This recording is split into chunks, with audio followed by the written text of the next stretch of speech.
মাথা উঁচিয়ে।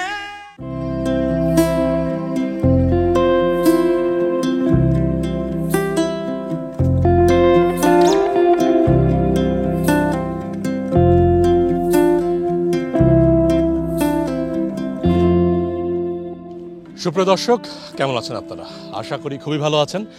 আমন্ত্রণ জানাচ্ছি আপনাদেরকে এটিএন বাংলার কৃষি বিষয়ক অনুষ্ঠান মাটির সুবাসে। আর বরাবরের মতো আপনাদের সঙ্গে আছি আমি কৃষিবিদ সাব্বির সজীব। দর্শক, মানিকগঞ্জের সিঙ্গার এলাকাটা হচ্ছে সবজি বান্ধব এলাকা, অর্থাৎ এই এলাকায় মোটামুটি পুরোটা জায়গা জুড়েই কিন্তু বিভিন্ন ধরনের সবজির আবাদ করা হয় এবং পেঁপের আবাদ করা হয়। তো আমরা যেটা দেখলাম সেটা হচ্ছে পেঁপে ইদানিংকালে এখানকার যে বাগানিগুলো আছে তারা কিন্তু বেশ কষ্টেই আছেন, কেননা অতি বৃষ্টিতে এবার পেঁপে গাছের অবস্থা খুবই নাজুক। এবং এখন যে বাগানটিতে আছে দেখতেই পাচ্ছেন পেঁপে গাছগুলো কিন্তু একেবারে কেটে ফেলা হচ্ছে এবং সেখানে নতুন করে নতুন সবজির আবাদ অর্থাৎ গাজরের আবাদ করা হবে, কেউ কেউ অন্য কিছুর আবাদ করবেন, তবে সাথে কিন্তু আবার পেঁপেও লাগাবেন। এবার অতিবৃষ্টি হয়েছে বলে আগামীবার হবে কিনা সেটা কিন্তু সন্দেহও আছে। তবে আমাদের সবসময় খেয়াল রাখতে হবে যেই ফসলের দাম আমরা বেশি পাবো সেই ফসলটিরই কিন্তু আবাদ করব। তো এখানে কি কারণে তারা কিভাবে কি হয়েছে এই পেঁপে চাষে কৃষকদের কাছ থেকে শোনার চেষ্টা করব। এবং কৃষকরা কিন্তু শুধুমাত্র একজন কৃষক বা চাষি নয়, তারা কিন্তু প্রকৃতির এক গবেষকও বটে। তো কথা বাড়াবো না, চলে যাব আজকের অনুষ্ঠানের মূল আয়োজনে।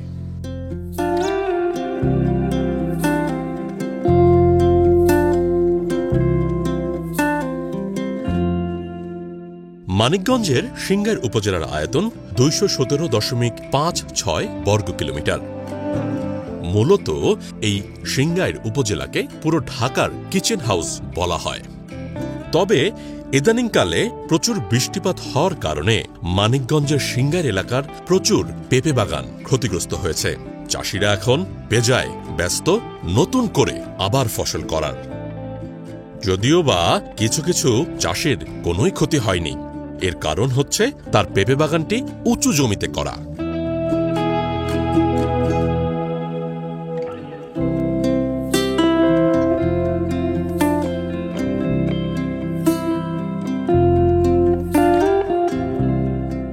সুপ্রিয় দর্শক, এই মুহূর্তে আছি মানিকগঞ্জের সিঙ্গার এলাকায়। আমরা জানি মানিকগঞ্জের রাস্তা দিয়ে যেতে গেলে অর্থাৎ সিঙ্গারের এই রাস্তা দিয়ে যেতে গেলে দুপাশেই কিন্তু পেঁপের বাগান দেখা যায়। তেমনই একজন বাগানিকে এই মুহূর্তে পেলাম, তো তার সাথে পরিচয় হব এবং আপনাদেরকে পরিচয় করিয়ে দেব। এবং এই যে অতি বৃষ্টি হয়েছে এবার জায়গায় জায়গায়, তো এই বৃষ্টির কারণে আদৌ পেঁপের কতটুকু ক্ষতি হয়েছে কিনা সেটি জানার চেষ্টা করব। তো কেমন আছেন আপনি? ইনশাআল্লাহ ভালো। আচ্ছা, কি নাম আপনার? মোহাম্মদ তাজুল ইসলাম শিকদার।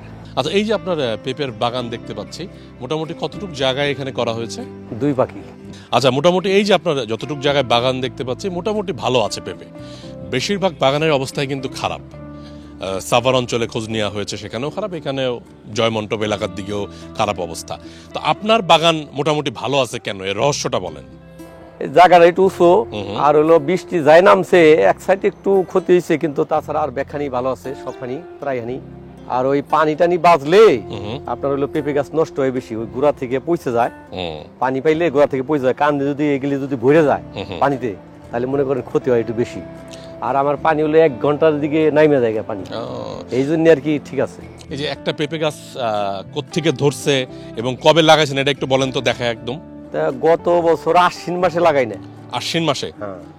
পেঁপে কি ধরছিল এই তামার থেকে নাকি? এই জায়গা থেকে ধরছে। তাহলে এইটা আশ্বিন মাসে লাগাইছেন, এখন চলতেছে আরেক আশ্বিন নাকি? হ্যাঁ, আরেক আশ্বিন, অথচ আরেক আশ্বিন পর্যন্ত এটা যাইবে, আরো আশ্বিন। মাথা মতে ভালো আছে, এই নিয়ে রাখি দিচ্ছি। ওই যে উপর দিক দিয়ে দেখা যাচ্ছে আবার পেঁপেরিয়া চলে আসছে না? তো এগুলোর যত্ন আতি কিভাবে কি করেন একটু বলেন তো। এই ধরেন প্রথম অবস্থায় যে ছিঁড়ছি, নতুন অবস্থায়, তখন মনে করেন যে এই 15 দিন 16 দিন পর ছিঁড়ছি, আবার এখন আবার মাস পরে ছিঁড়ি, 25 দিনে ছিঁড়ি, 20 দিনে ছিঁড়ি। আপনি কি কাঁচা পেঁপেটাই বিক্রি করতেছেন নাকি পাকা? বেশি বিক্রি করি। কিন্তু পাকা পেঁপেতে লাভ বেশি না? না, লাভ বেশি, কিন্তু ওটা সময় লাগে বেশি। সময় বেশি লাগে। আচ্ছা চাচা, আপনার এখানে যে বাগানগুলো দেখতে পাচ্ছি, তো বললেন যে 52% জায়গায় করছেন, তাই তো? তো মোটামুটি এই 52% জায়গায় পেঁপের আবাদ করতে কয় টাকা খরচ হয়েছে এবং আপনি এখান থেকে কয় টাকা লাভ পাইছেন সোজা কথা, কারণ আমাদের উদ্যোক্তা যারা আছেন সবসময় কিন্তু চিন্তা করে কোনটাতে লাভ বেশি পাবো সেটাই কিন্তু করে, তাই না? আমাদের চাষিরা উদ্যোক্তা যারা আছেন তারা, তো এটার লাভ সম্পর্কে একটু বলেন তো। লাভ এটার ভিতরে আছে, এটা যদি আপনার 6 টাকা 7 টাকা 8 টাকা বা যাই যাক, কিন্তু এটা লাভ সারা বছরই, প্রতি মাসে মনে করেন যে প্রতি মাসে আইবই। এই যে এখন সার দিতে হলে কিভাবে দেন? এই যে কান্দির ভিতরে দেব, কান্দির মধ্যে সার দিবেন না?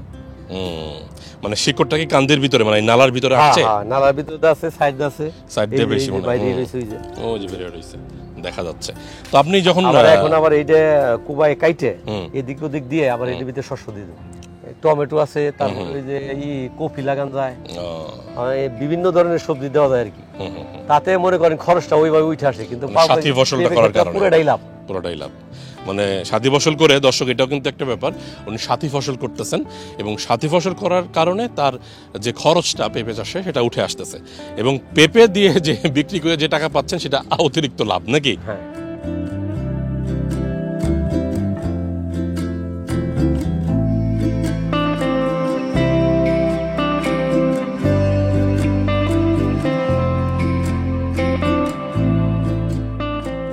ভিটামিন এ সমৃদ্ধ একটি ফল হচ্ছে এই পেঁপে। কাঁচা অবস্থায় যেমন খাওয়া যায় এবং পাকা অবস্থাতেও খাওয়া যায়, সুতরাং বোঝাই যাচ্ছে 1-এর ভিতর 2 হচ্ছে এই পেঁপে।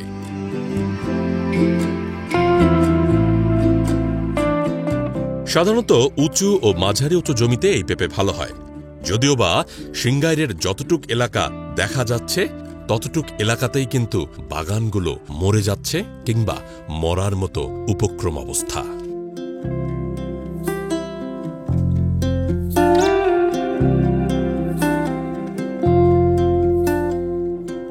সুপ্রিয় দর্শক, এই মুহূর্তে দেখতেই পাচ্ছেন একটি পেঁপের বাগানে আছি, এবং যেই পেঁপের বাগানটি আসলে অতিবৃষ্টিতে নষ্ট হয়ে গিয়েছে। বিশেষ করে এই অঞ্চলের কিন্তু বেশিরভাগ চাষিরই একই অবস্থা।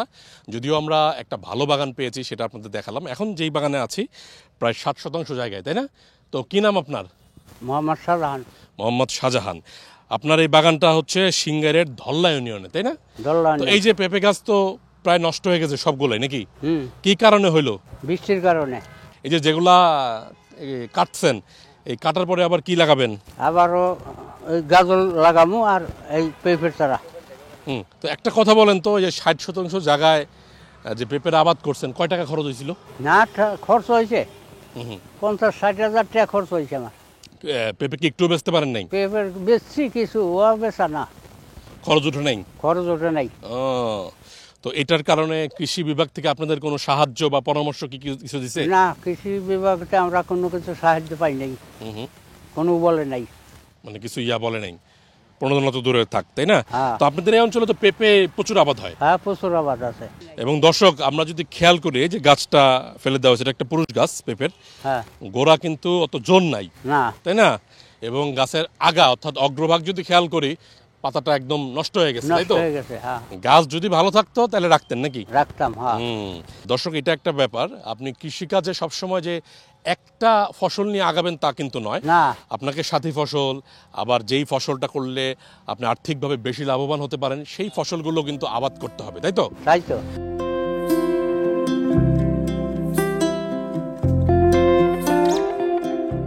বাংলাদেশে এখন পর্যন্ত বেশ কয়টি জাত রয়েছে। কিছু শিক্ষা প্রতিষ্ঠান এবং তার সাথে গবেষণা প্রতিষ্ঠান তারা বের করেছেন। তবে আমাদের চাষিদের নির্ভর থাকতে হয় বেসরকারি প্রতিষ্ঠানের বীজের উপর, যা কিন্তু খুবই ক্ষতিকারক একটা ব্যাপার আমাদের কৃষির জন্য।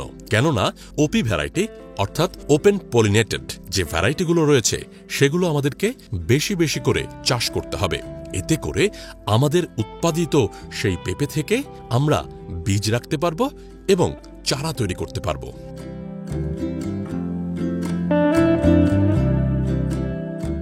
দর্শক, পেঁপের বাগান করতে হলে সঠিক জাতের পেঁপের চারার প্রয়োজন। তো আমাদের এই ভাই, তিনি কিন্তু পেঁপের আবাদও করছেন, লোকসানের মুখ দেখছেন, তারপরও কিন্তু সে হাল ছাড়েনি, অর্থাৎ পেঁপের চারা করতেছেন, তাই তো? তো কতগুলা করছিলেন, এখন কি অবস্থায় পেঁপের চারা? 5,500 চারা দিছি, মোটামুটি অনেক কটা আছে, বুঝছেন? মরলো কি কারণে বুঝতে পারছিলেন? কি কারণে এটা ধরে পারছি না, কারণ কৃষকের ছাড়া যদি ধরে দিত যে না এই অবস্থা। আনছিল একদিন, তার যে বীজ দিবের করছিল বীজটা দিছিলাম, তারপরে ফিরে ফেলনি। যদি বিক্রি করতে পারেন আপনার চাহিদার পরে, তখন কয় টাকা করে বিক্রি করবেন? তখন 25টা। 25 টাকা পিস? হ্যাঁ, 25টা পিস। একসঙ্গে 25টা, 5টা 6টা করে আছে ছাড়া, 4টা থায়, 5টা থায়, 6টা থায়, ওই 25টা পিস। মানে প্রতি প্যাকেট প্রতি, এবং প্রতি প্যাকেটে 3টা 4টা 5টাও চারা হইতে পারে।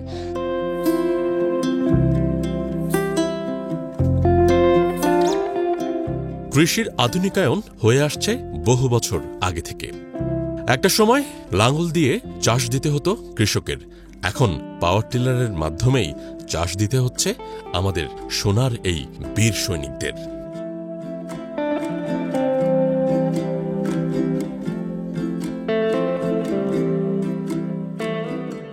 আমার পেঁপে আসছিল 5.5 বিঘা, 5.5 বিঘা পেঁপে ছিল, বৃষ্টিতে তলাই গেছে। হ্যাঁ, একবার তলাই গেছে।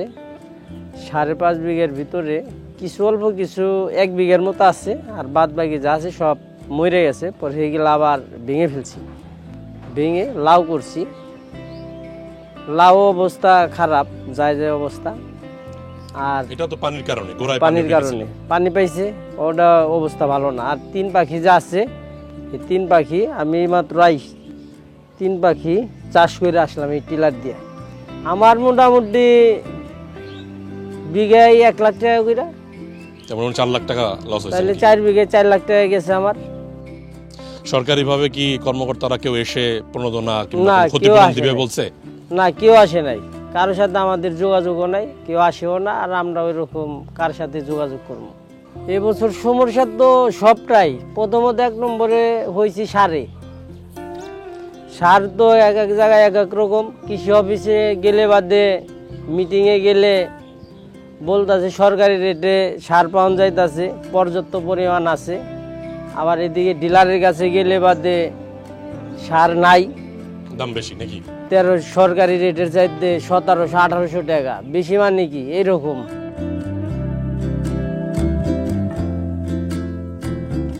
পেঁপে গাছ অতিরিক্ত পানি সহ্য করতে পারে না। যদি পেঁপে গাছের গোড়ায় 2 থেকে 3 ঘন্টার বেশি সময় ধরে, অর্থাৎ প্রায় 12 ঘন্টা যদি পানি থেকে যায়, তাহলে পেঁপে গাছের খুবই ক্ষতি হয়। তবে আমাদের এখন কৃষকদের উচিত মাটি পরীক্ষা করে তারপর পেঁপে রোপণ করা। এর জন্য আমাদের কৃষি বিভাগ কিন্তু সহায়তা করতেই পারে।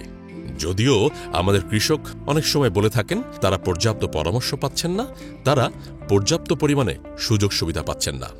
আমাদের কৃষক কিন্তু বসে নেই, তারা নিজের যে বুদ্ধি এবং কলাকৌশল, সেগুলোর মাধ্যমে চালিয়ে যাচ্ছেন তাদের কৃষিকাজ।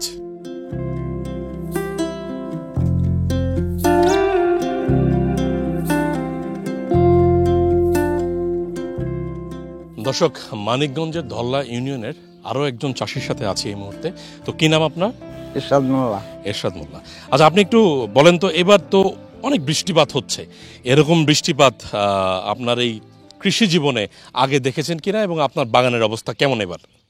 আমি জানি এই পরে 80 বছরের বয়সে এইলো পরাই, এর ভিতর আমার জীবন আমি এরকম বৃষ্টিপাত দেখি নেই, আর এরকম ক্ষতিগ্রস্ত জীবনে হয় নাই। কিন্তু এই বছর যা বৃষ্টিপাত হয়েছে, যাতে ক্ষতি হয়েছে, আসল কৃষক মরার, এত মরা ভালো। মানে পেঁপে বাগানের এই এলাকায় মোটামুটি বেশিরভাগই ক্ষতি হয়েছে নাকি? বেশিরভাগ খালি না, ও মানে মেলা মেলা ধান খেত করে ফেন নাই। আমাকে পেঁপে খেত আমার 5 বিঘা পাবে, সব একবারই শেষ, একবারই মরে গেছে। না, এমন এই আবার আপনার হাতে দেখতে পাচ্ছি এই ছোট ছোট অবস্থায় তো এই পেকে যে যাচ্ছে। দেখেন না যে দাগ পড়ছে, এরকম যা হয়েছিল তাই যেরকম দাগ পেরে পেরে নষ্ট হয়েছে, ক্ষতিগ্রস্ত হয়ে গেছে, মানে বাজার পাচ্ছেন না, বাজার নাই। তো এই যে অতিবৃষ্টির কারণে ক্ষতি তো সবারই হয়েছে, বেশিরভাগই কম আর বেশি। তো আপনি মোট কত বিঘা জমিতে করছেন, আর ক্ষতির পরিমাণটা কেমন? আমার 15 বিঘা জমি তো পরের কথা বলছেন, আমি কত মাঠে যাইছি চাষ করি। আমার এই বছর 5 লক্ষ টাকা খালি পাবে খেতে ধরা, এই পেঁপে খাতেই, খালি পেঁপে খেতে। আবার 1 বিঘা লাগাইছিলাম এই বল বাগান, সেটা তা গেছে। তারপরে আপনার 18-20 মিনিট জায়গা লাগাইছিলাম এই যে টমাটো ছাড়া, তাও শেষ এই বৃষ্টির এখন। কারণে খালি হাতে বাড়ি বসে নিয়েছি, খালি আছের মধ্যে আমার 1 পেয়ে বই খালি এই পানি খুলতে খেত, পানি কত মানে লাউ লাউ এই আছে, আর সব শেষ।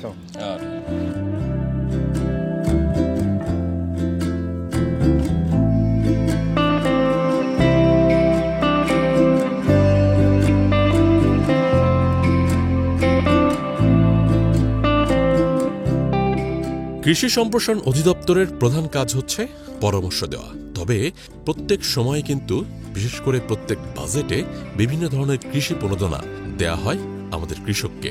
কৃষকরা এই প্রণোদনা পেয়ে বেশ ভালোই এগিয়ে যায়। তবে প্রান্তিক পর্যায়ের কৃষকরা কিন্তু অনেক সময় তা পায় না। তাই আমাদের কৃষি সম্প্রসারণ অধিদপ্তরকে আরও বেশি সজাগ থাকা উচিত এই বিষয়কে নিয়ে।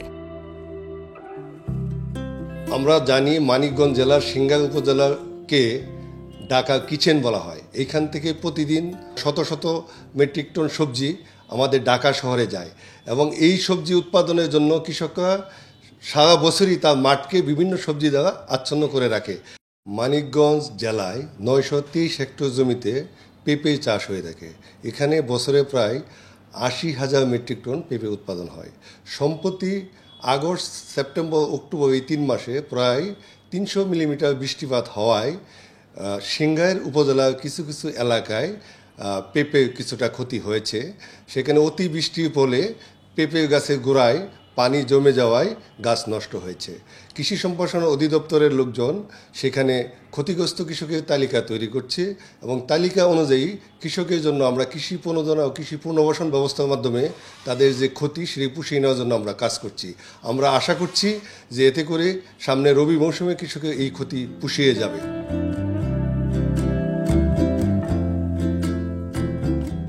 আর এভাবেই বৈরী আবহাওয়ার কারণে, অতিবৃষ্টির কারণে আমাদের কৃষকের যথেষ্ট ক্ষতি হয়েছে, বিশেষ করে মানিকগঞ্জের সিংগার এলাকায়। এখানকার মাটি যদিও খানিকটা উঁচু, সেই ভরসা করেই আমাদের কৃষকরা তাদের সোনার ফসল এই পেঁপে লাগিয়েছিলেন। তবে ঘরে তুলতে পারেননি তার সেই পেঁপে। কেটে ফেলছেন দিব্যি বড় বড় গাছগুলো অনায়াসে। তবে যাই হোক, আমাদেরকে সতর্ক থাকতে হবে, তাহলেই আমাদের কৃষি আরও বেশি এগিয়ে যাবে।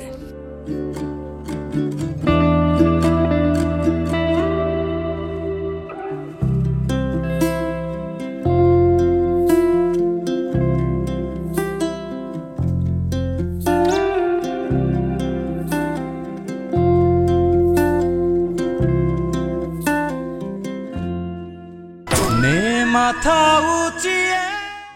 সুপ্রিয় দর্শক, আজ আমরা মাটির সুবাস অনুষ্ঠানের একেবারে শেষ প্রান্তে চলে এসেছি।